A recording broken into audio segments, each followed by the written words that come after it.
പണ്ട് പണ്ട് ഒരു രാജകൊട്ടാരത്തിൽ ഒരു രാജകീയ ആന താമസിക്കുന്നുണ്ടായിരുന്നു. രാജാവിന് ആ ആനയെ വലിയ ഇഷ്ടമായിരുന്നു. അതുകൊണ്ട് ആ ആനയ്ക്ക് രാജകീയ ഭക്ഷണവും പരിചരണവുമാണ് ലഭിച്ചിരുന്നത്.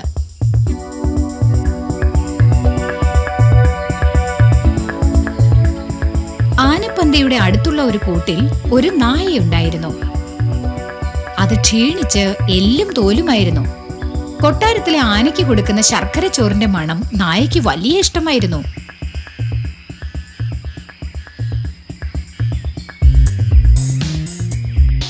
ഒരു ദിവസം നായയ്ക്ക് ആ ചോറിന്റെ മണം കേട്ടിട്ട് ഇരിപ്പുറച്ചില്ല.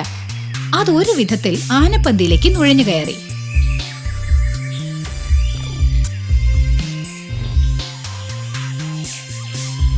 ആനയുടെ വായിൽ നിന്നും താഴെ വീണ ശർക്കര ചോറ് അത് കഴിച്ചു നോക്കി. അതിന് ആ ചോറ് വളരെ ഇഷ്ടമായി.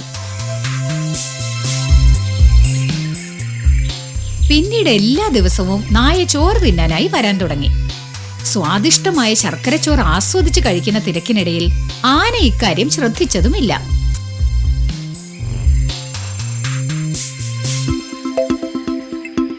പതുക്കെ പതുക്കെ ആനയുടെ ചോറ് കഴിച്ച് കഴിച്ച് നായ തടിച്ചു കൊഴുക്കാൻ തുടങ്ങി. ഇക്കാര്യം ആനയുടെ ശ്രദ്ധയിൽപ്പെട്ടു.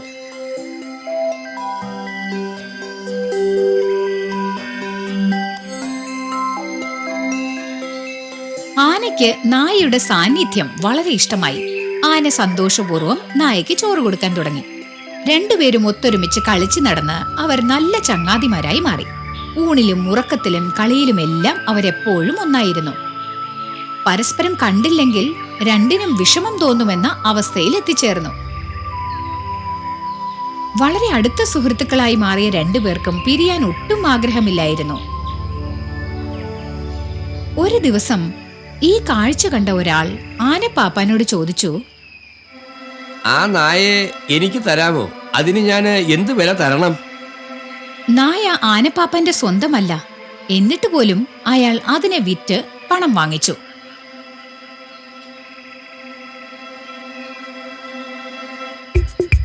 നായയെ വാങ്ങിച്ചയാൾ അയാളുടെ ഗ്രാമത്തിലേക്ക് തിരിച്ചു. ആ ഗ്രാമം ഒരുപാട് ദൂരെയായിരുന്നു. ഈ സംഭവത്തിന് ശേഷം കൊട്ടാരത്തിലെ ആന വളരെ സങ്കടത്തിലായി. സുഹൃത്തിനെ നഷ്ടപ്പെട്ട ദുഃഖത്തിൽ അതെല്ലാം ഉപേക്ഷിക്കാൻ തുടങ്ങി. കൂട്ടുകാരനില്ലാതെ അതിനൊന്നും ചെയ്യാൻ ഇഷ്ടമല്ലായിരുന്നു. ആന അതിനുശേഷം വെള്ളം കുടിക്കുന്നതും ഭക്ഷണം കഴിക്കുന്നതും എല്ലാം നിർത്തിക്കളഞ്ഞു. ഒടുവിൽ ആനപ്പാപ്പാൻ ഈ കാര്യങ്ങളെല്ലാം രാജാവിനെ ധരിപ്പിച്ചു. പക്ഷെ അയാൾ നായയെക്കുറിച്ച് ഒന്നും പറഞ്ഞില്ല. രാജാവിന് അതിബുദ്ധിമാനായ ഒരു മന്ത്രി ഉണ്ടായിരുന്നു. മൃഗങ്ങളെ മനസ്സിലാക്കാൻ മന്ത്രി മിടുക്കനായിരുന്നു. രാജാവ് മന്ത്രിയോട് ഇങ്ങനെ ആവശ്യപ്പെട്ടു, ആനപ്പന്തിയിലേക്ക് ചെന്ന് ആനയുടെ ഈ അവസ്ഥയെക്കുറിച്ച് മനസ്സിലാക്കുക.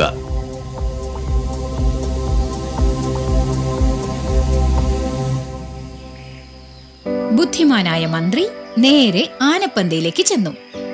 ആന വളരെയധികം വിഷാദത്തോടെ ഇരിക്കുന്നത് മന്ത്രി കണ്ടു. ആനയെ കണ്ടതിന് ശേഷം മന്ത്രി ആനപ്പാപ്പാനോട് ചോദിച്ചു,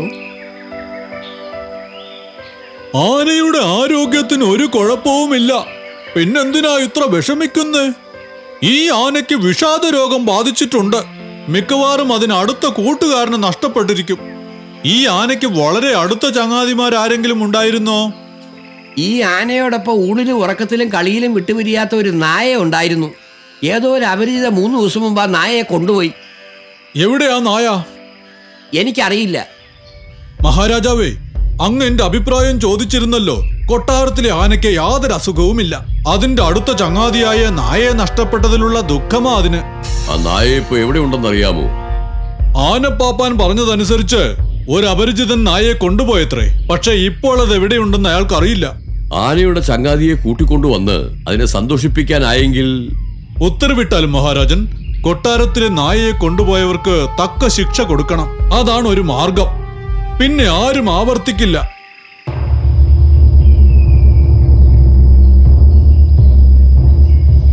മാന്യമഹാജനങ്ങളെ, ഒരറിയിപ്പുണ്ട്. കൊട്ടാരത്തിലെ ആനപ്പന്തിയിൽ കഴിഞ്ഞിരുന്ന നായയെ പിടിച്ചുകൊണ്ടുപോയി വളർത്തുന്നതാരായാലും അവർക്ക് തക്ക ശിക്ഷ ലഭിക്കുന്നതായിരിക്കും. വിളംബരം കേട്ടതും നായയെ വാങ്ങിക്കൊണ്ടുപോയ ആൾ പേടിച്ചു വിറച്ച് ആ നായയുടെ കെട്ടഴിച്ചു വിട്ടു. കെട്ടഴിച്ചു വിട്ട ഉടനെ നായ സർവ്വശക്തിയും സംഭരിച്ച് കൊട്ടാരത്തിലെ ആനപ്പന്തിയിലേക്ക് ഓടി.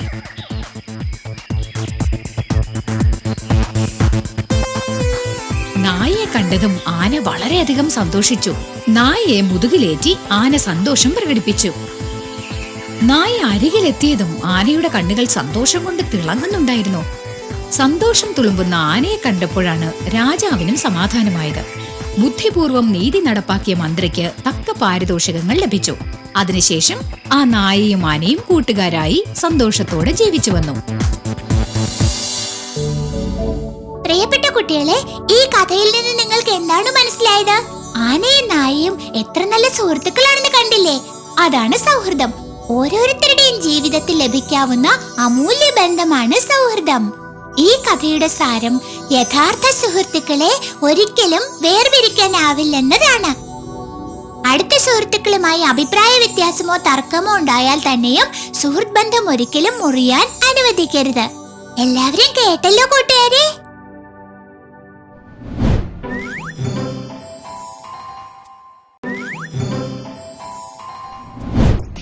ആനകളും ചുണ്ടെലിയും.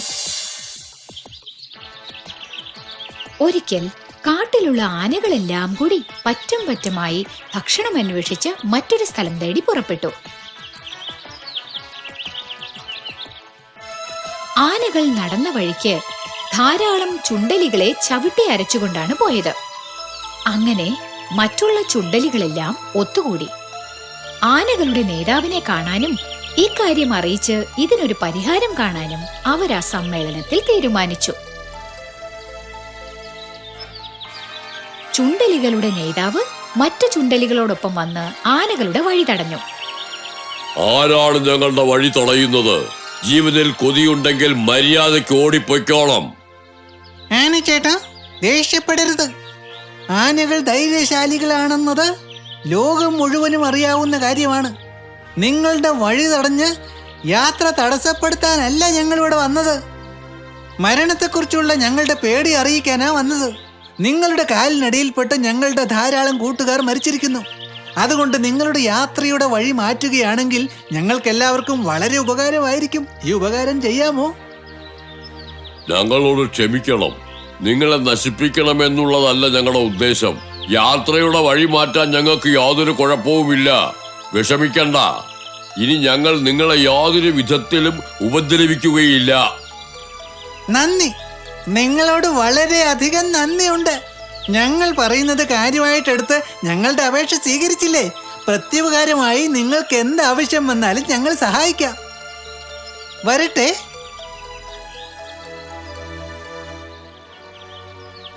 ഇത്രയും ചെറിയ ചുണ്ടലുകൾ മഹാകായന്മാരായ നമ്മളെ സഹായിക്കാമെന്ന് പറയുന്നത് കേൾക്കുമ്പോൾ ചിരിയാണ് വരുന്നത്.